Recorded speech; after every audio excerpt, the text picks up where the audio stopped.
याद होगा आपको वो दिन बाबरी मस्जिद का, जिस समय जस्टिस रंजन गोगोई भी रिटायरमेंट हो रहे थे। अभी ये भी संजू खन्ना जस्टिस 13 मई को रिटायरमेंट आ गया इनका भी।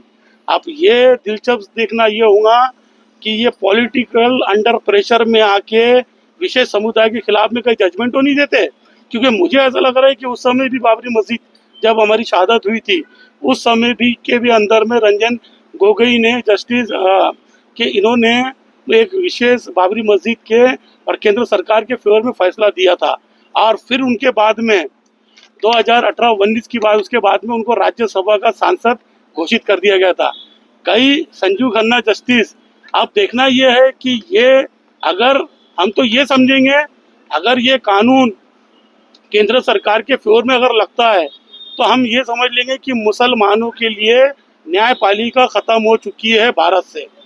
सीधी बात है, क्योंकि आर्टिकल 14 फंडामेंटल राइट, क्योंकि सब ने उसके अंदर बोला है कि सब बदले हर चीज के संशोधन हो सकता है कॉन्स्टिट्यूशन में। लोकसभा में और राज्यसभा में दोनों जगह इस बिल को पारित किया है। 8 अप्रैल से ये जो कानून है वो देश में लागू भी हो गया है। अब कैसे आप इससे निपटेंगे, कैसे पालन करेंगे? जो कानून पारित हुआ है उसको आप अपनाएंगे, कैसे विरोध करेंगे? देखिए, सबसे पहली बात, विरोध चल रहा है, लेकिन देखो मैं आपको एक बात बताता हूँ, हमारा जो एहतजाज है नागपुर की जानिब से लेके, मैंने सीधा स्पष्ट रूप से परमिशन लिया बरडी थाने से, और आप एहतजाज हमारा देख रहे कितने शांतिपूर्वक ढंग से संवैधानिक दायरे में हो रहा है।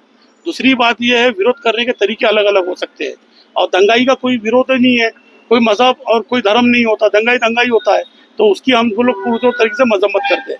अब विरोध की बात जब आपने करे, हमको सुप्रीम कोर्ट के ऊपर भरोसा है।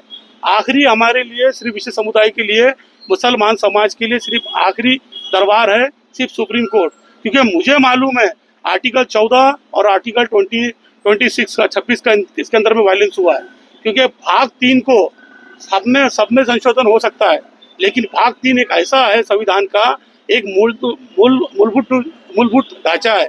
डॉक्टर बाबा साहेब आम्बेडकर की आत्मा कहा गया है, सब बदला जा सकता है, लेकिन भाग 3 को बदला नहीं जा सकता है। और मेरे को पूरा विश्वास है जस्टिस संजू खन्ना साहब ये समझ के चलो विशेष रूप से मुसलमानों के ये फेवर में बिल आएगा और इसको खारिज करेंगे। मेरे को इतना पूरा विश्वास है न्यायपालिका और सुप्रीम कोर्ट के ऊपर। मेरा नाम नासिर खान है।